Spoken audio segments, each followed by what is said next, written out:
Happy Sabbath to everyone. Let us praise God in the beauty of His holiness. I would like to convey my congratulations to our students, to our graduates, our parents, our dedicated teachers, and our guests this Sabbath day. And we would like to ask His presence as we study His Word.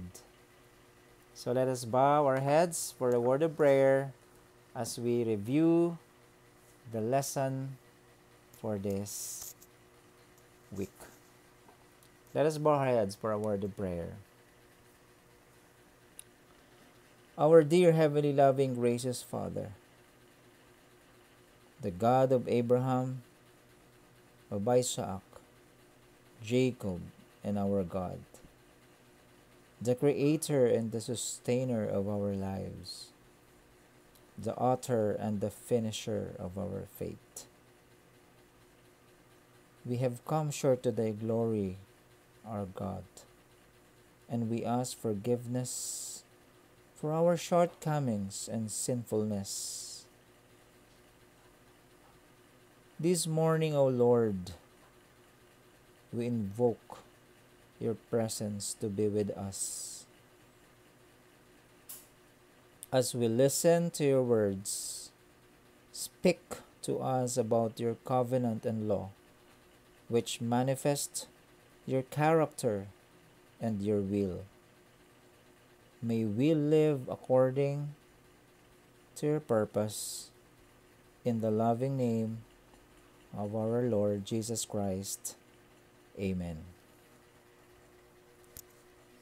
Hello, good morning everyone. We will be reviewing the lesson for this week. The title of our lesson is about the covenant law. So we will be defining the two things. First is the covenant, and the second one is the law. What is a covenant? A covenant is actually, it requires two parties that are willing to begin a relationship.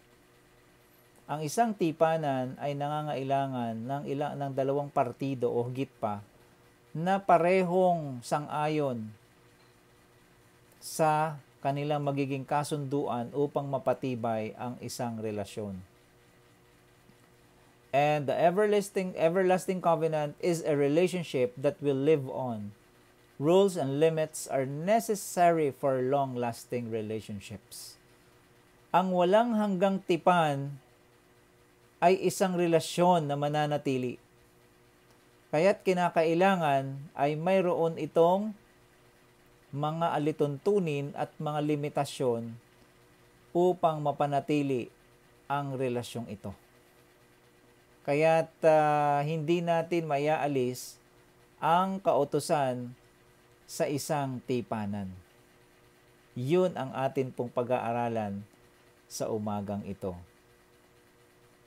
Our text is found in Deuteronomy chapter 7 verse 9. Know therefore that the Lord your God is God. He is the faithful God, keeping His covenant of love to 1,000 generations of those who love Him and keep His commandments. Ang tipan na ito'y ibinigay niya sa kanyang bayan simula sa Eden, kay Noah, kay Abraham, kay Moses, ay mga tipan na ito ay nananatili at ito ay pinatibay sa pamamagitan ng tipan doon sa Sinai na ito ay kaalinsabay ang pagbibigay ng 10 utos. Kaya napakahalaga mga minamahal na kapatid na maunawaan natin na ang tipan ay magiging matibay kapag ito ay mayroong yung kasunduan ay magiging matibay kapag ito ay mayroong mga limitasyon at rules. Rules and limits are necessary for long-lasting relationships. Alam natin na ang tipan ay pinangunahan ng ating Panginoon. At ito ay tinugunan ng kanyang bayan, ang bayang Israel. Isang hiwaga sa pamamagitan ng pag-ibig at biyaya, sapagkat ang bayang Israel ay isang bayan na hindi kilala. Isang bayan na maliit lamang na grupo, isang bayan na nasa gitna, napakalaki ng magiging role ng Israel, ng mga Hudyo. Sapagkat tatlong mga malalaking kontinente ang siyang magiging bahagi niya. Nariyan ang Europa, nandyan ang Africa, at nandyan ang Asya. At bilang mga Seventh-day Adventist, tayo ngayon ang spiritual Israel. Kung papaanong ibinigay sa bayan ng Diyos na Israel, ang tipan ay ganun din na tayo ipapahayag natin ito, ang tipang ito, hindi lamang para sa atin, kundi para sa lahat na tatanggap ng kanyang biyaya. Ano nga ba ang kautusan? A long-lasting covenant requires clear rules and limits which establish the responsibilities of each party. Napakahalaga ng kautusan sapagkat itong kautusan ang magbibigay, ang magpapatibay. Sapagkat dito natin malalaman kung ano ang magiging alituntunin at magiging limitasyon sa isang kasunduan.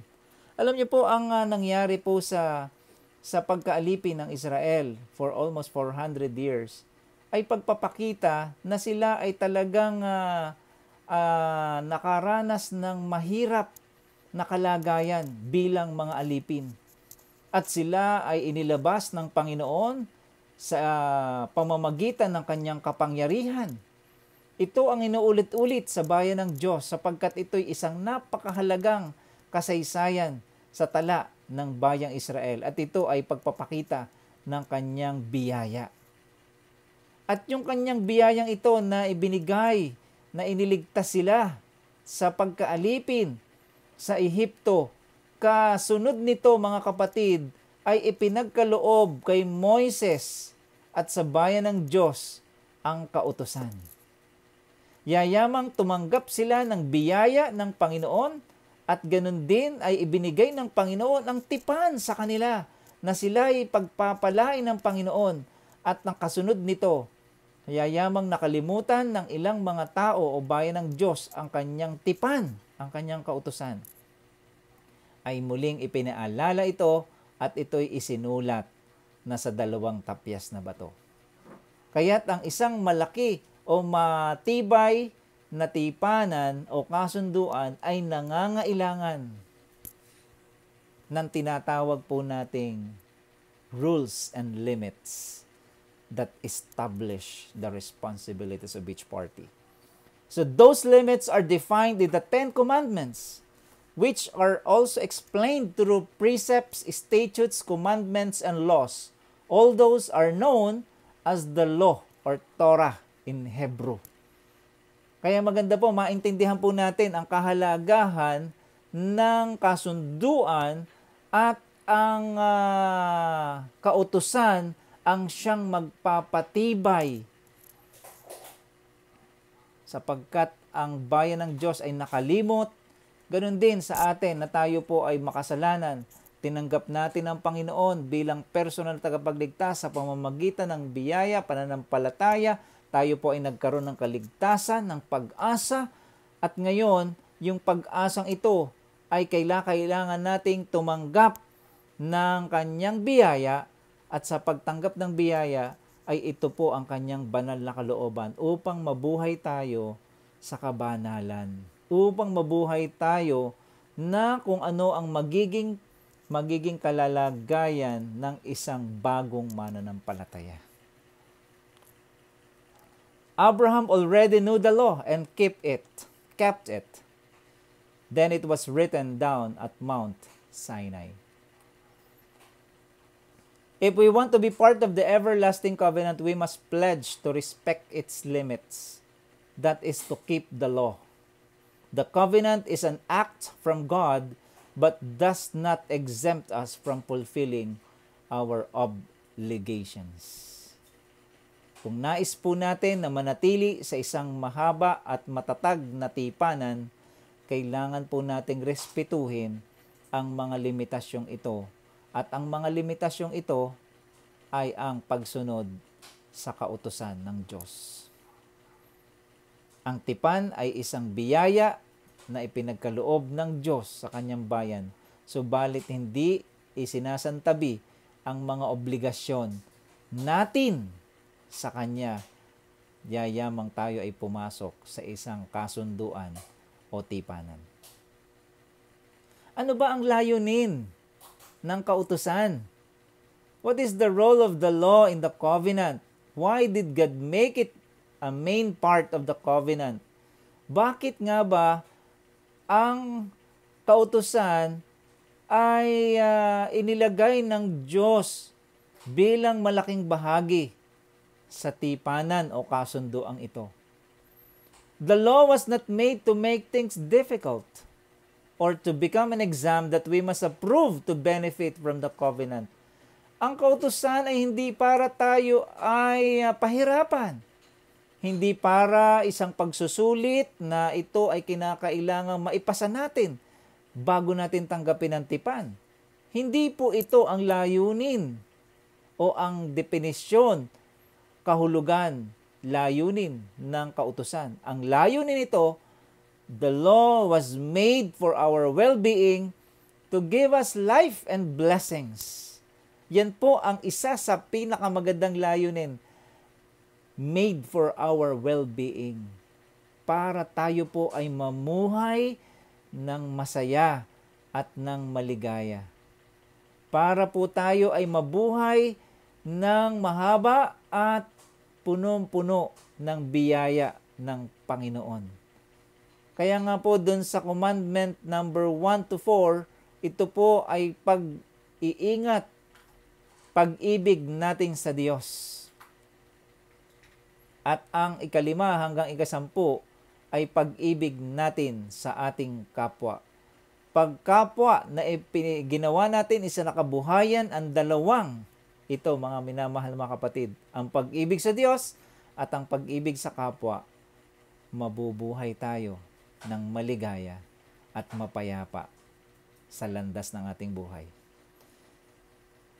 To deliver us from the horrible consequences of sin, upang iligtas tayo sa magiging dulot ng kasalanan. And it protects all aspects of our life. Above all, the law shows us how God is, what He likes, and how we can achieve holiness. Ang kautusan ay pagpapahayag ng kung ano ang likas ng ating Panginoon, kung ano ang Kanyang nais, at papaano natin makakamit ang kabanalan na nasa Diyos. Kaya dito ay ating aalamin din ang what is the real purpose of the law.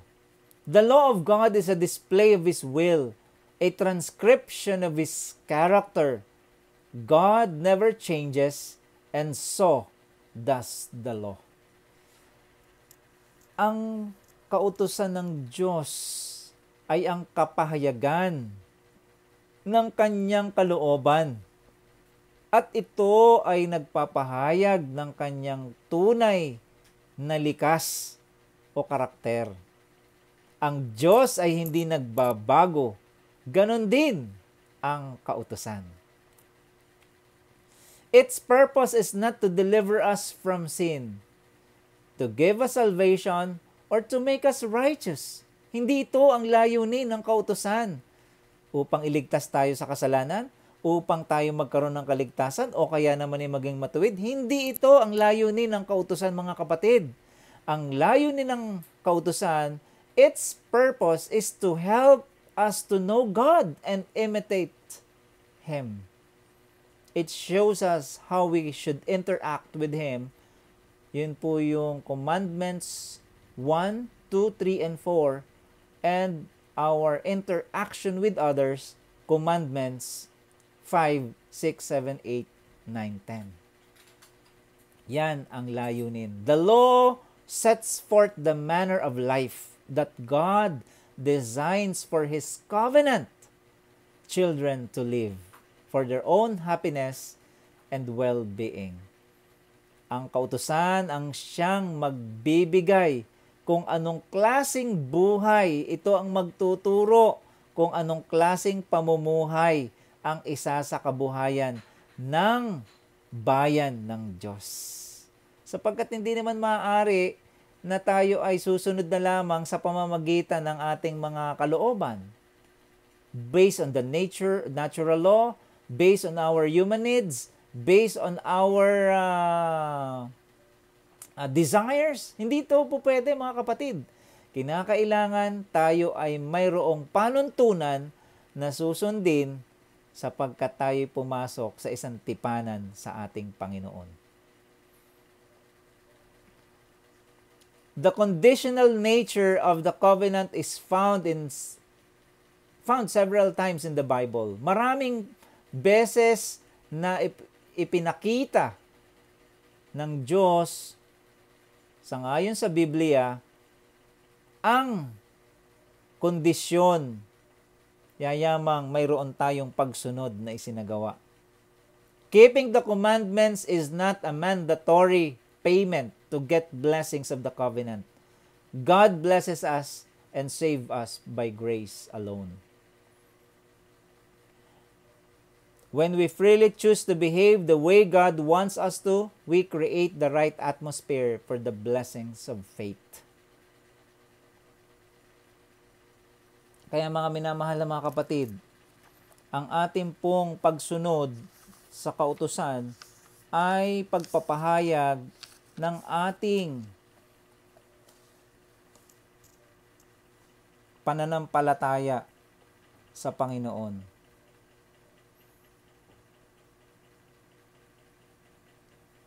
The covenant as with salvation never negates free will. Hindi pinipilit o hindi kailanman na inalis ng Panginoon ang atin pong kagustuhan, our free will. Ang nais ng Diyos ay ang pagpasok mo sa tipanang ito, na ang kanyang tipan ay hindi mabibigat, kundi ito ay tipan na magbibigay sa iyo ng kaligtasan at ng pag-asa. When a person does accept it, once na tinanggap natin ang tipanang ito, mga kapatid, obligations follow. Not as means of earning the covenant blessing. Hindi para tayo ay tanggapin natin ang sapagkat nandun yan sa kautusan. Ang sabi ay, if you will disobey, you will die. But if you will obey, you will live. Kaya ito ay magpasa hanggang ngayon, mga kapatid, ang bayang Israel, ang kanilang naging interpretasyon, ang pagsunod sa kautusan, ang siyang magiging daan para sila magkaroon ng kaligtasan. Subalit hindi ito ang ating nais ng Diyos.